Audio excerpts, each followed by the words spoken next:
The movie begins in a small town called Eddington in the city of New Mexico.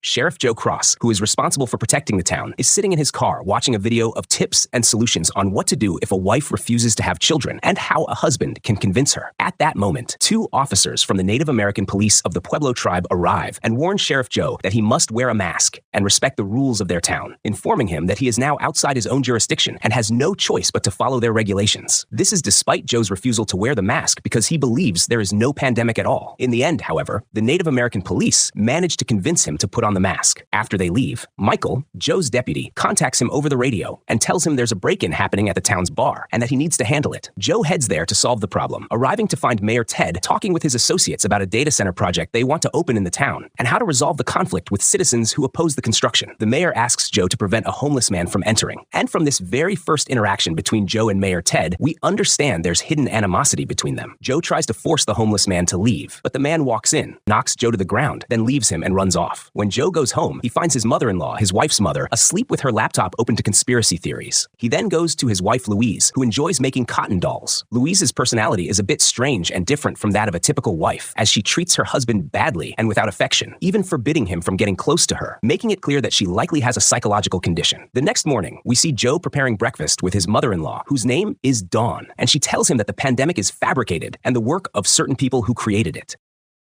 And when they sit down to have breakfast with Louise, we discover that even Louise believes there is no pandemic at all and that the government's fabricated it for a certain reason. And I'm sure you understand which pandemic I'm talking about, dear viewer. I'm talking about the pandemic that happened in 2019. The important thing is that from their conversation, we learn that Mayor Ted Garcia is running for re-election and wants to build a data center, and the whole family opposes the idea, with it being clear that Dawn harbors feelings of resentment and hatred toward Ted Garcia. Joe goes about his day, and on his way, he comes across a supermarket worker refusing to let an elderly man inside because he isn't wearing a mask. Joe steps in and insists the man be allowed in, explaining that he's elderly and the mask would make it hard for him to breathe. A little later, inside the supermarket, security ends up escorting the old man out. Then they go to Joe and tell him that unless he wears a mask, he'll have to leave just like the elderly man. Ted intervenes, tells the security guard to leave, and tries to convince Joe that he has to wear the mask. But Joe replies that there is no law forcing him to wear one, and that if they want to make it mandatory for him, they would need to pass a specific law in Congress. Joe then takes the groceries that the old man had placed in his cart, pays for them himself, and goes outside to hand them to him. A very noble act from Joe. They take a picture together, and Joe notices the man has posted it on Facebook. A little later, Joe stops in his car and records a video saying he has decided to run for mayor because he sees that citizens are being forced to do things they don't agree with. Their town doesn't have any virus, yet the citizens are still being forced to wear masks. Joe talks about himself, saying that he has asthma, and that if someone with asthma wears a mask, they lose consciousness, and yet the rights of vulnerable people like him are not being protected.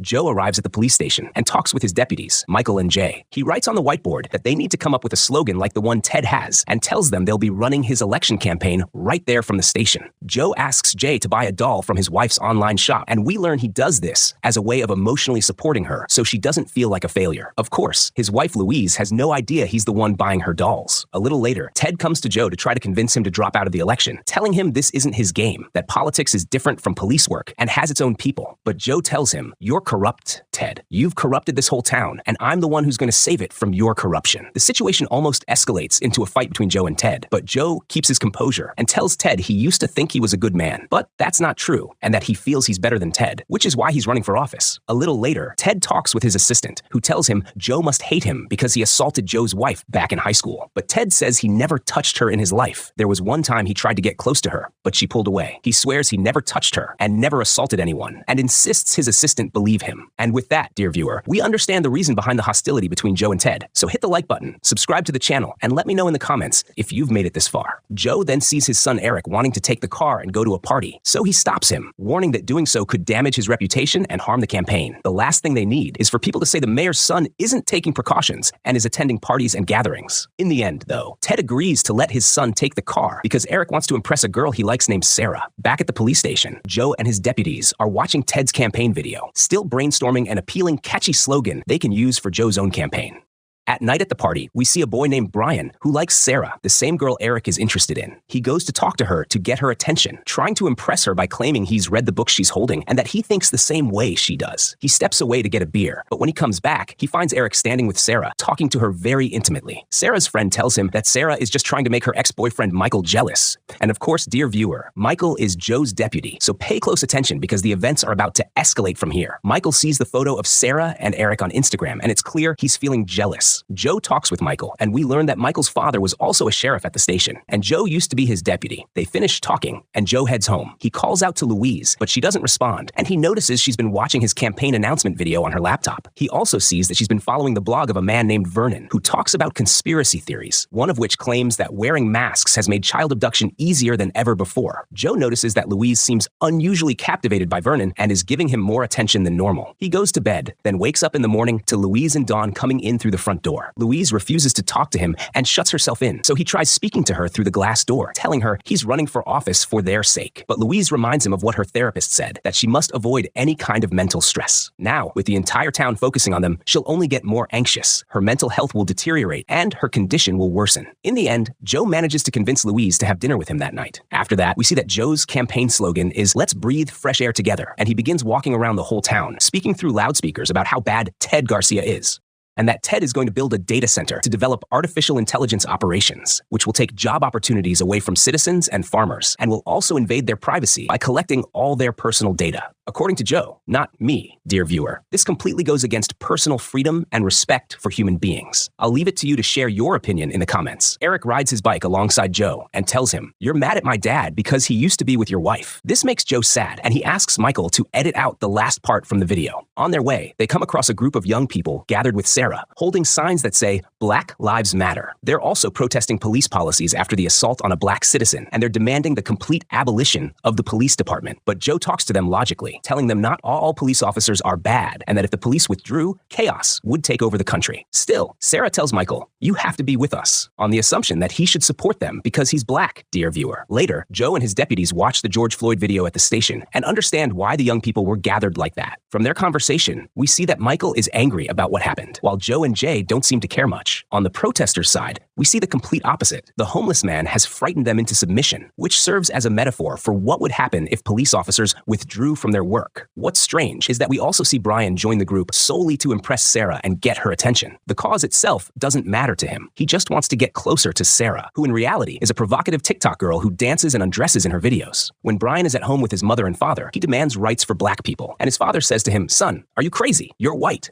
As he had promised, Joe prepared dinner and was waiting for Louise, but she came very late, and not alone. With her were Dawn and 3 people he was seeing for the first time. The first was Vernon, whose blog Joe had seen before, and the other 2 were the couple Will and Nicolette. Joe was shocked because this was supposed to be a romantic dinner for just him and Louise, but he welcomed the guests anyway. After a while, Dawn told Vernon that this picture was of Louise's father, the original sheriff, who had died suddenly while Joe was with him. Vernon began by saying that his father was not a good person, and that he used to abuse him a lot when he was young. This caused his mental health to suffer, and he had to undergo years of psychological rehabilitation therapy until he eventually got better and devoted his life to defending children's rights. Louise was deeply moved by Vernon's words and lost control of her emotions, and it was clear that she had suffered from the same thing when she was young. Strangely, Joe had thought Ted was the cause, but the reason is still unknown until now, because Louise was affected when Vernon spoke about his father, while Ted had lived with them in town for a long time, and she had never gotten this upset when she saw him. At the end of the evening, Joe saw Vernon hugging Louise. When Joe tried to hug her while she was next to him in bed, she refused. And what was strange was that she allowed a stranger to hug her, but not her husband. The next day, Joe saw a larger gathering of young people calling for freedom and Black Lives Matter. So he went to the station to get Jay and Michael and returned to the citizens who were holding a protest. When he spoke with Eric and Sarah, both of them demanded the dismissal of the corrupt police department and the defunding of it. Joe told them there was no funding in the first place to cut. Sarah went to Michael to try to convince him to leave the evil, corrupt police department, saying that he was black and should support his black brothers. Michael was somewhat affected by their words, but in the end, he continued his work, despite Sarah pleading with him many times to join them.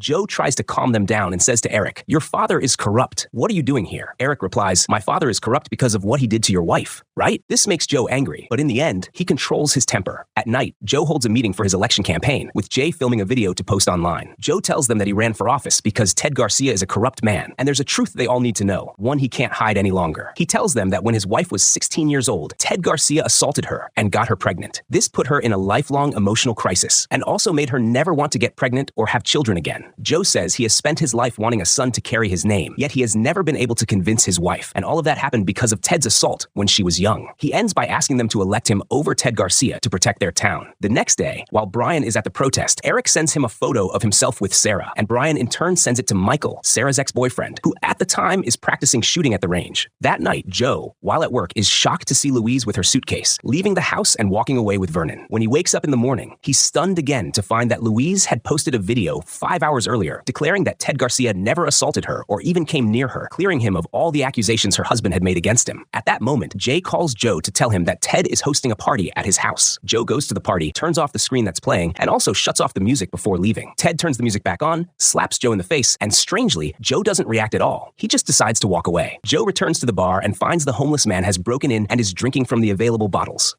Without warning, he grabs his gun and takes him out, then starts closing up the bar and removing all the evidence from the scene. Joe does this with incredible professionalism, even throwing the homeless man into the river. That night, while Ted is sitting at home, he notices Sarah's bag, Eric's friend, on the table in front of him. Suddenly, a sniper takes a shot and kills him. His son Eric is shocked by what he sees, but he too is hit by a bullet, ending his life just like his father's. We then see that the sniper is actually Joe, who ended both of their lives in an instant. Just like with the homeless man, he enters the house and erases all traces of the crime with high-level expertise. However, he makes one mistake that could cost him everything. He writes on the wall in his own handwriting, "No justice, no peace," as a way to mislead the investigation and make it appear like a politically motivated crime. We understand this the next day when he goes to the scene to investigate. There, Native American law enforcement officers from the city of Pueblo are present. Joe objects to their presence, insisting that this is his town, but the native officer explains that the crime took place on neutral ground between the two towns, meaning it's within their jurisdiction to take part in solving the case. Joe finishes the crime scene investigation and goes to question Sarah. He tells her they found her bag at Ted's house and that she had posted online calling for citizens to arm themselves, which makes her a possible suspect. Sarah denies all the accusations against her. Later, Joe holds a press conference to talk about what happened, saying that an evil, unjust person committed this act against Ted, their mayor. While admitting he opposed some of Ted's actions, he says he supports peaceful solutions and is against any form of violence. But while Joe publicly paints himself as the angel in this story, in reality, he is the devil. As this unfolds, we see a plane in the sky carrying unidentified individuals.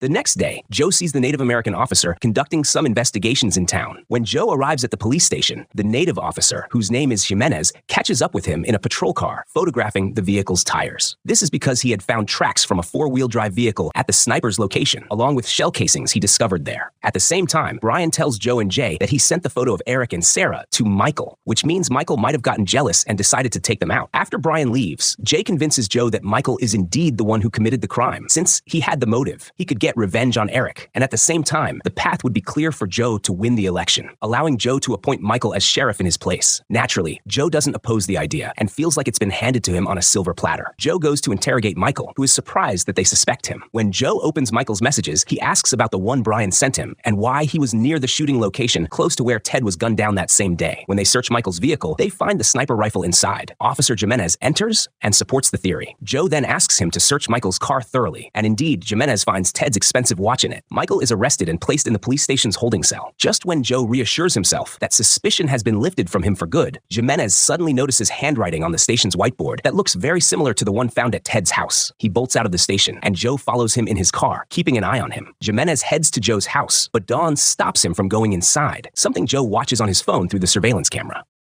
Joe returns to the police station and finds that the evidence has been burned and that Michael has managed to escape from his cell. He goes to the spot where Jay had found him earlier, and Michael is standing there in a strange way, silent and unmoving. The whole place reeks of gas, and a drone is filming from above. Michael tries to signal to them that there are people who did this to him, warning that if he speaks or moves, they will shoot him. Jay approaches, and Michael tries to tell him not to, but Jay gets too close and a massive explosion occurs, killing Jay instantly and leaving Michael injured. Joe is left thinking his own life is over. The mysterious group responsible for this writes the words, "No peace," in fire. Joe tries to engage them with his pistol, but they open fire on him and flee. He returns home and finds Dawn, telling her that a shadowy group is after him, and also confessing that he was the one who killed Ted. At that moment, an unknown number calls Joe. When he answers, shots are fired at him, revealing that they were able to pinpoint his location from the call. Strangely, we as viewers still don't know who this mysterious group is or why they're after Joe, especially since he's white like them. Joe keeps running until he reaches a gun store where he grabs an automatic weapon and opens fire on the gang. By accident, he shoots Jimenez, and the gang finishes him off. Joe keeps moving from place to place, engaging in firefights with members of the mysterious group, until suddenly his weapon runs out of ammo. A shadowy man approaches and strikes him on the head. At that moment, Brian appears and manages to save Sheriff Joe, capturing everything on video.